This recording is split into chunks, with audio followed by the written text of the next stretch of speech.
Magandang hapon mga kapamilya. Babala po sa ating mga manonood. Maselan po ang ating paksa at ang mga larawan na inyong matutunghayan. Sunod-sunod na ang karumal-dumal na krimen na nangyayari ngayon sa ating bayan.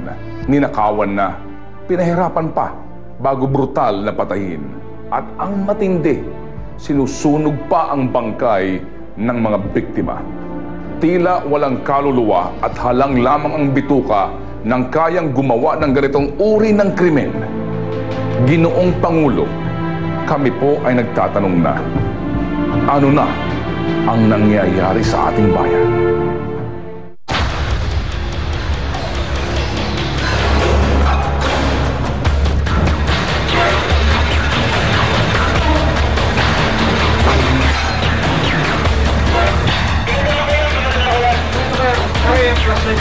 Pebrero 22, 2008, isang babae ang nadiskubring sunog na sunog ang katawan sa Sweet Hotel sa Maynila. Hanggang ngayon, hindi pa natutukoy ng pulisya ang pagkakakilanlan ng biktima, kasabay ng kanilang kabiguang matukoy ang suspect.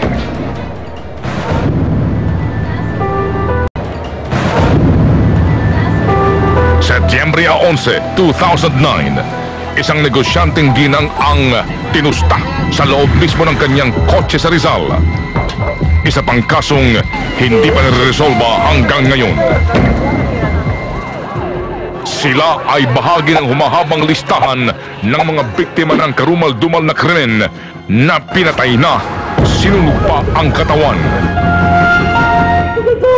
Hindi tayo sigurado. Para hindi tayo sigurado, boy! Masakit! Masakit! Please us away! Please muna! Ito ang bago ngayon. Please muna! Enero 13, 2011, Hernani Sensil, isang timekeeper sa isang construction company, natagpuan ang kanyang sunog na bangkay sa isang kanal sa La Paz, Tarlac. Hindi pa natutukoy ngayon ang may kagagawan sa krimen. Enero 14, 2011, dalawa pang sunog na bangkay ang magkasabay na nadiskubre sa magkahiwalay na lugar. Isa rito si Emerson Luzano, part-time car dealer. Nakita ang kanyang bangkay sa Megadike sa Porac, Pampanga. Ikalawa, si Venson Evangelista, isa ring car dealer. Labas ang dila at halos abo na ang kanyang bangkay nang matagpuan sa Kabanatuan, Nueva Ecija.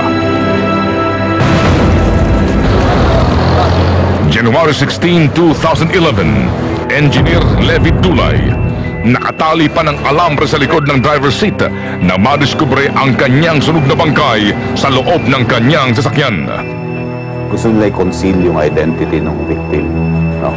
Pangalawa, to mislead investigators or to delay investigation kasi medyo mahirap na i-identify yung biktima kung nasunog na. Lubhang nakakaalarma na ang lupit ng estilo ngayon ng mga kriminal. Paano nga ba tumatakbo sa isip ng isang kriminal ang sukdulang pagsunog sa katawan ng kanyang biktima? Yung iba kasi tinotorture nila muna bago nila patayin.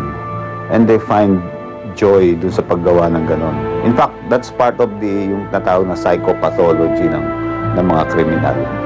Ito yung mga sadista na type na personality na gusto mo lang makita maghirap muna yung biktima nila bago nila patayin.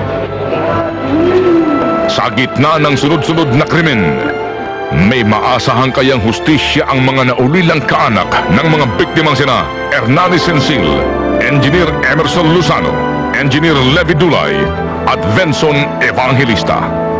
O ang pagpatay sa kanilang mahal sa buhay ay masasama rin sa inaamag na listahan ng mga kasong hanggang ngayon ay hindi pa rin nare-resolba.